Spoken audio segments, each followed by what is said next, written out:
Hey guys, this video is going to be about Venus transit into Aquarius and how it can affect all the signs. It happens on December 7th when Venus enters into Aquarius, bringing a fresh wave of energy focused on independence, intellectual connections, and unconventional approaches to relationships. This transit emphasizes innovation and freedom, making it an excellent time for exploring new perspectives in love. Relationships may become more experimental and centered on shared ideals or causes, with a preference for intellectual stimulation over emotional intensity. However, emotional detachment and a desire for freedom may lead to challenges in maintaining those traditional relationship dynamics. So let's go over how it can manifest for each rising sign. First, we have Aries Rising, and that could bring a focus on expanding your social circles since it's in the 11th house and exploring innovative ideas in your goals. Relationships with friends or within groups may bring unexpected insights. Stay open to collaboration. And then for Taurus, it's going to be in your 10th house. And career gains and recognition are highlighted here, along with opportunities to showcase your unique talents, balance creative experimentation with professional responsibilities. For Gemini Rising, the 9th house is activated and it enhances opportunities for travel. Of course, you still got to be careful since the Mercury retrograde and Mars. But travel, higher education, connecting with new philosophies, love connections might blossom in a more intellectually stimulating way. For Cancer Rising, Venus goes into your 8th house. So this could deepen your very deep emotional connections, right? Because 8th house is all about that merging of souls, that binding contract. Or it could also be about bringing financial opportunities through shared resources. Just avoid any impulsive decisions. And Leo Rising, going to be in our 7th house of relationships, Leo. Yeah. Relationships take center stage as Venus transits your 7th house. Partnerships may feel lighter, maybe more playful, but clear communication will be key to navigating the differences. If you're single, you might catch someone's eye that it's going to be an intense spark. It's going to be very intense, but it could lead into obsessive behavior. So there's a lot of Mars, Venus, and Pluto energy going on right there in your house of relationships. So just keep that in mind. Keep an awareness there of that potential happening. Virgo Rising, your work relationships, because it's going to be in your 6th house. Work relationships may shift and health routines might need a creative twist. Venus in the 6th house encourages experimenting with your wellness routines, improving your work-life balance, but how can you do it in a more spontaneous way, in a more Aquarian way? And I would say try out different physical exercises, something that's outside the box. Go rock climbing or do like a dance class or something, incorporate something like that. Or they even have, I think there's some events where you can go to and do like line dancing randomly. You don't even have to take a class. People come and go and just take a random class. Do like a cycling session, go to a cycle bar or something. That could be out of the norm if you're not already doing that. So Libra, it's going to be in your 5th house. So it lights up, also enhancing romance and creativity for you as well, not just Leo. Joy and all that. And actually, I would say that this would be more lighthearted and more fun because the fifth house is more about fun. It's not anything too like intense where it's scary. It's just it's just like when you're a teen, just having fun and stuff.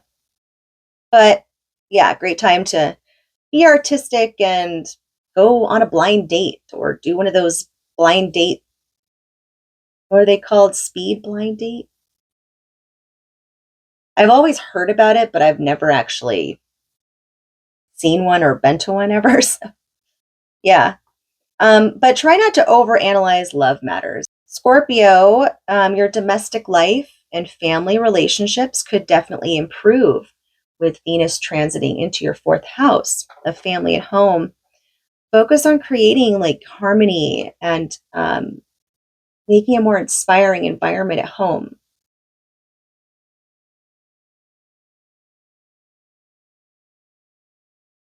Sagittarius rising, it's going to be in your third house. It's going to highlight communication and your local connections in the neighborhood.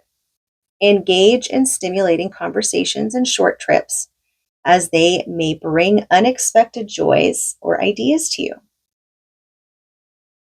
Capricorn rising, Venus is going to be in your second house, which brings focus on your resources, your possessions, all those things, your self worth. Invest in your unique talents, but be cautious about overspending on luxuries. Aquarius rising, obviously, it's going to be in your first house. You'll exude charm and attract attention because keep in mind, you also have Pluto there right now. So you have Venus and Pluto in your first house. Lucky you. Just use it wisely, of course, right? You don't want to go too crazy. But use the energy to express your individuality and build on connections. Pisces, it's going to be in your 12th house. But Venus is nice. She's soft. She brings ease and comfort wherever she goes. So, in a way, it's like helping you to recharge from the heaviness that you've been feeling lately. The time to nurture yourself and go within, do a lot of meditation, go to a sound bath, listen to the hand pan music, which is so beautiful. I think there's this one guy, his channel, Martin something. The way he plays the hand pan instrument is just, it's mesmerizing. And it takes you to a different world. And then I think it's Enchantress Sheba. She's so good. Like her voice, so beautiful. They did a collaboration with his like playing his handpan and her singing. It's ethereal. But yeah, so that's going to last until late December, encouraging everyone to embrace originality and authenticity into their lives and their relationships, being open and like taking in new perspectives, perhaps not being as closed minded because Aquarius is definitely open minded, non judgmental, and wanting to see more points of view. So that's what it encourages. Another thing I wanted to talk about in this video was Ceres and Pluto transit. So Pluto, with this dynamic here, it's incorporating the nurturing side and acceptance of being rebirthed through an experience. Ceres, the asteroid associated with nurturing, cycles of life, and sustainability. It will officially enter into Aquarius on December 8th. This transit encourages collective nurturing and innovation in how we care for ourselves and how we care for others as well. It aligns with themes of communal growth, equality, and environmental consciousness. The combined influence of Ceres and Pluto, they intensify the focus on global responsibility and individual empowerment. The transit urges us to explore unconventional solutions for challenges that we face, embrace the diversity and different perspectives, foster a deeper connection within yourself and with the rest of humanity. Technology is, of course, going to be incorporated because it's an Aquarius. Got to keep it quirky. Expect some breakthroughs in sustainability, human rights, and shared resources. This transit marks a pivotal period of redefinition for personal and collective values, providing fertile ground for profound change in how we relate to one another and our planet. So that is about Venus in Aquarius and Ceres and Pluto, all three. It's going to be an interesting ride.